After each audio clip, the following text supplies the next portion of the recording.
Hello everyone and welcome to Barca News. It's October 14th, 2022 and Joan Laporta has confirmed his trust in the coach Xavi Hernandez. Also, it's reported that Frankie de Jong and Rafinha are not content with their roles on the team, and it's been revealed why Ansu Fati has not had a starting role with the club. We have a lot to discuss, so let's begin. Hello everyone, we begin with the news that the team are undergoing preparations ahead of their match against Real Madrid that will take place on Sunday, October the 16th at the Santiago Bernabeu. Now Barcelona are currently tied with Real Madrid in points, so they're gonna have to win this match if they want to maintain their number one spot in the Spanish league. Now Thibaut Courtois, Real Madrid's goalkeeper, is most likely going to miss this match, and this is a small boost for Barcelona, given that Courtois is one of the best goalkeepers in the world, and he's one of the main reasons why Real Madrid were able to win La Liga and the Champions League last season.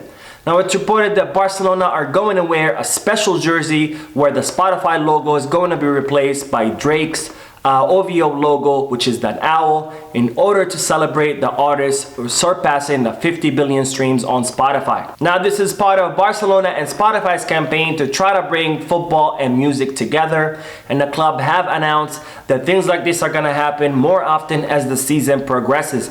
Now these jerseys are not going to be up for sale, and this is only going to be worn during El Clasico, so after that match the Spotify logo will once again appear on the Barcelona jersey. Now speaking of Barcelona jersey, if you want to buy yours, make sure you hit the Kit Bag where they have the biggest collection of Barcelona jerseys and Barcelona gear, and the store currently have a sale of up to 65% off. So make sure you hit the link down below in the description so you can get your Barcelona gear and you can support your team in this new and exciting season. Now on to the news that it's been revealed what happened in the meeting between Xavi and his players after the draw 3-3 against Inter Milan in the Champions League. Now it's reported that Xavi told the players that he was satisfied with their performance during the first half, given that they applied the agreed upon strategies. However, he blamed the results of the match on individual mistakes that undid all the work that the team had done in the first half. Now even though I do agree that individual mistakes had a lot to do with that match's results, especially the two mistakes by Gerard Piqué and the one mistake by Sergio Busquets that led to Inter Milan's 3 goals. However, I don't agree with Xavi about the team's performance. I believe that the team had a bad performance throughout this match, and as I discussed in yesterday's video, which I will leave the link for down below in the description in case you want to check it out, the team still has 2 big problems. The first one being with their swingers, who are not providing much offensively besides sending erratic crosses to the box, hoping that Robert Lewandowski heads them in. Now the second problem that the team has is that there are no mechanisms in place. I don't see the team triangulating on having any fast transitions or even combining well.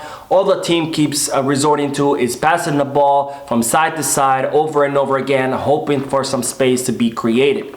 Now it's reported that Xavi told his players, let's go for La Liga, and then he told them that he wants them to maintain the level that they currently are having in the Spanish league. And I hope that Xavi was referring to the level that the team was having prior to the international break, because ever since the team came back from the international break, they've been having just as poor performance in the Spanish league as they are having in the Champions League. Now it's also been revealed what happened in the meeting between Joan Laporta and Xavi after the match with Inter Milan concluded. Now it's reported that Joan Laporta and the board of directors were absolutely furious in the presidential box after the match ended. However, Joan Laporta decided not to act hastily and instead took some minutes to calm down before heading down to the locker room to talk to Xavi. Now it's reported that Joan Laporta discussed with Xavi and his assistant Oscar Hernandez what had happened in the match, and Xavi gave him the details of what he thought had happened and led to that result. And it's reported that after the conversation, Joan Laporta assured Xavi that it was his coach. However, it was completely up to him to make the right decision in order to revert the situation. Now, Joan Laporta gave an interview to Barca TV where he confirmed once again his trust in Xavi Hernandez, and Joan Laporta said, "There is total confidence in Xavi. He is a great coach and he will surely go further and give us great success in the future. He knows the club perfectly. He knows how we play and he is ideal for Barca. He has our support and he knows it. It's important that he knows that there is distrust so that things go well. Now, despite Joan Laporta's statements, it's reported that the president and his board of directors are worried about the team's performance in La Liga, and it's reported that they have told Xavi that it's all in his hands right now, and they have demanded immediate results and an immediate reaction after Inter Milan match, especially this weekend against Real Madrid at the Santiago Bernabeu. Now, the president and his board of directors want immediate results because they feel that they have done everything in their power to give Xavi everything that he needs to create a successful team, especially after activating 4 economic levers over the summer where the club sold its patrimony in order to generate enough funds to make all the signings and give Xavi all the players and the tools that he had asked for. Now, the club are now feel obliged to win La Liga, especially after the disastrous result in the Champions League and with all the economic implication that elimination means for the club. Now, as I reported previously, the club held a general assembly on Sunday with all of its club members, and they presented during this assembly the 2022-2023 budget, and in that budget the club calculated the money that Barcelona would have made had they qualified to the round of 16 in the Champions League. Now, given that the club are most likely going to be eliminated from the Champions League, the club now don't count on that money. And so far, Barcelona have made 19 million euros in the Champions League. It's 15.6 million for being in the group stage, 2.8 million for the win against Victoria Pilsen, and 930,000 for the draw against Inter Milan. Now, if Barcelona win the 2 remaining matches against Bayern Munich and Victoria Pilsen, they are going to be able to earn 5.6 million euros.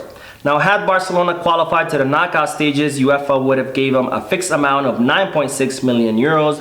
And in the case of that the club would have reached the quarterfinals, they would have made 10.6 million euros.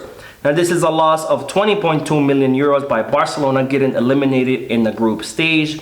And that's just the money that they would have received from UEFA. This is not counting coefficient and other television rights. Now, on to the news that Frankie de Jong and Rafinha are not too content with their roles on the team. Now, it's reported that Frankie de Jong is not too happy about not having a starting role, given that he's been mostly used as a rotational player where he's only been playing for 20 to 30 minutes of every match.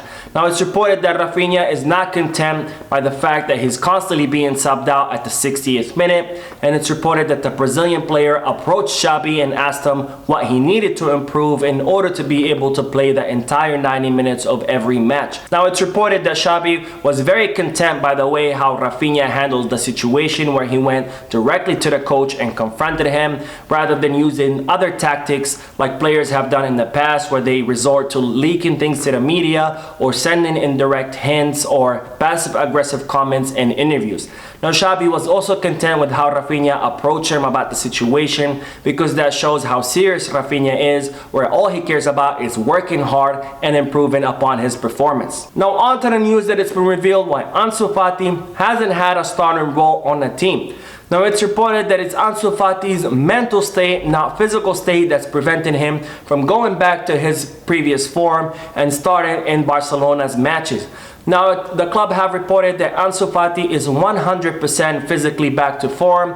However, he seems to be lacking confidence where the player is playing with fear from getting re-injured, and that is preventing Ansu Fati from doing certain things on the field such as sprinting to his maximum speed or even changing directions too fast because the player is afraid that his injury could resurface. Now, the club are reportedly currently working with Ansu Fati to try to help him to gain his confidence back, and hopefully the club can do this as soon as possible because we all want to see Ansu Fati return to his previous form prior to his injury. Now, as I reported in a previous video, Barcelona are now considering bringing Nico Gonzalez back from his loan. Now, Xavi had considered Nico Gonzalez as the natural substitute for Sergio Busquets, who could be leaving the club at the end of his contract in the summer of 2023. However, Nico asked Barcelona to be sent out on loan because he wanted to have more playing time so he can continue his growth and development. Now, as a result, Barcelona agreed to send Nico on loan, and the player chose to go to Valencia after speaking with their manager Gennaro Gattuso, who promised the player an important role on his squad. Now, Nico Gonzalez hasn't been having much playing time as of late, and he seems to be the last option for Gennaro Gattuso, and even Carlos Soler, who has already left Valencia, has racked up more minutes than Nico. Now, Nico's agent Jorge Mendes has met with both Joan Laporta and Matteo Alemany, and he has informed the club that Nico Gonzalez is not happy with his situation, and as a result, the club, along with Nico Gonzalez's agent, are now considering ways to try to bring Nico Gonzalez back from his loan in the January transfer market. Now, Nico Gonzalez is going to try to revert his situation at Valencia, so we're going to have to see what happens comes January 2023. Now, we will end today's video with the news that the club have started working on extending the contract of Alejandro Balde, which expires in 2024. Now, Barcelona have reportedly reached out to Alejandro Balde's agent to begin extending the contract of the future left back of the team. So that is it for today. I hope you enjoyed the video. If you did, please give me a like. Also, I'd like to invite all of you to please leave a comment down below, giving me all your thoughts and opinions about all the news that I share with you. And finally, I would like to invite all of you to please subscribe to the channel so you can stay current on all the latest news in regards to our beloved club, FC Barcelona. Thank you for watching. I will see you in the next video. And as always, Visca Barça.